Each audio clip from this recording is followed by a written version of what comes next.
La parole est à M. Dominique Potier, rapporteur de la Commission des Affaires européennes.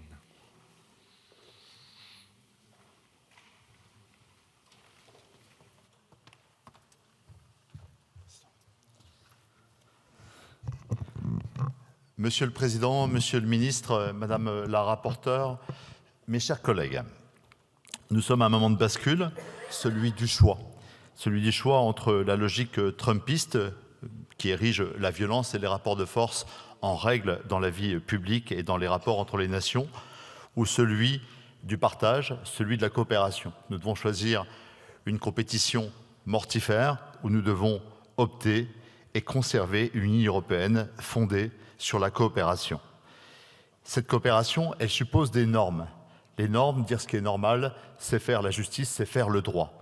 Ces normes, elles sont vraies pour ici, pour ailleurs. Les normes que défend la France dans la tradition des Lumières, que défend l'Europe dans la tradition humaniste d'après la Shoah, de la fondation de l'Union européenne, l'Europe de Schuman, l'Europe de Delors, ce sont des normes qui nous permettent de vivre, de commercer dans un esprit de justice.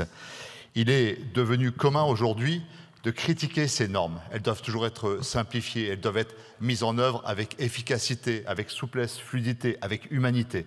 Mais remettre en cause les normes, c'est finalement remettre en cause les limites que nous donnons nous-mêmes pour respecter la dimension universelle de notre humanité, notre fraternité humaine, et pour préserver des limites planétaires, pour préserver nos écosystèmes qui sont nos assurances-vie pour pouvoir nourrir la Terre demain. Ce que disent tous les spécialistes d'agriculture et d'alimentation, c'est que seule une politique de coopération, de lutte contre l'accaparement des terres, de partage de la valeur, de juste échange, permettra de nourrir 10 milliards d'habitants en 2050. C'est possible. On a besoin de toutes les terres et de tous les paysans du monde. Pour ça, il nous faut des normes, il nous faut des règles. Et ces règles, c'est celles que nous mettons en avant dans la proposition qui nous réunit aujourd'hui. Elles ne sont pas nationalistes, elles ne sont même pas européocentristes. Nous ne devons pas tomber par effet miroir dans le piège du trumpisme. Elles sont fondées sur des valeurs universelles. Nous proposons que les normes que se donne l'Europe soient des normes qui s'imposent à ceux qui veulent entrer des produits, des services et commercer avec l'Europe. Ce sont en fait des principes de réciprocité, de justice que nous proposons de mettre en œuvre.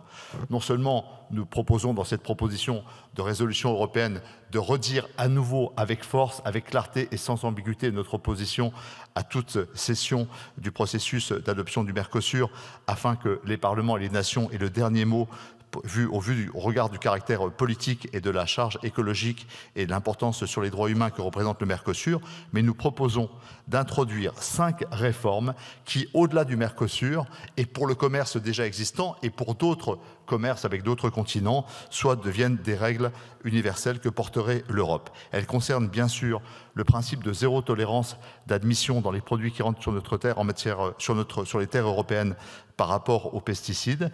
Elle pose le principe de réciprocité d'une non-exportation non seulement des produits mais des molécules que nous avons interdits nous-mêmes dans un principe d'universalité.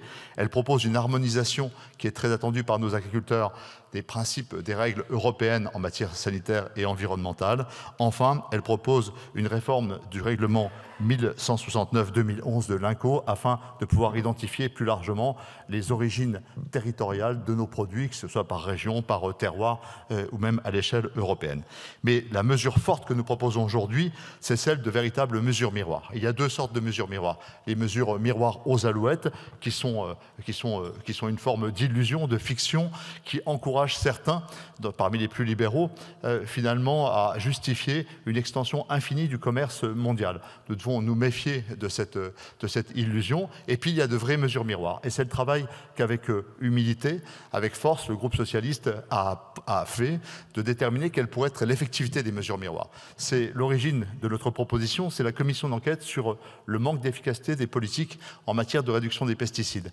Nous ne pouvons pas réussir l'agroécologie, nous ne pourrons pas nous affranchir des pesticides, des intrants et faire une agriculture durable si nous sommes concurrencés par des agricultures qui ne respectent pas ces normes-là. C'est le principe de base. Comment vérifier? Sur nos ports et nos aéroports, nous serons toujours faillibles en quantité et en qualité. C'est c'est ce que disent tous les rapports que nous avons sollicités, des douanes, des services de contrôle sanitaire, etc. Que ce soit européens ou nationaux, nous sommes faillibles. Donc c'est bien à la source, dans les moyens de production, que nous devons trouver les moyens. L'inversion de la charge de la preuve, c'est obliger nos partenaires commerciaux à prouver que leurs moyens de production. Ça passe par une certification garantie par d'un organisme tiers, lui-même garanti par l'Union européenne. C'est l'innovation logistique que nous proposons, que nous voulons projeter à l'échelle européenne, qui est la seule échelle pertinente.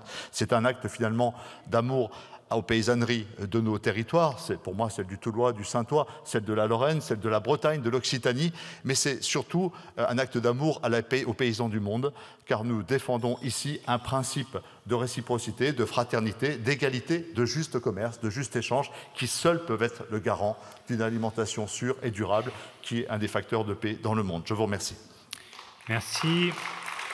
La parole est à Monsieur Laurent Saint-Martin.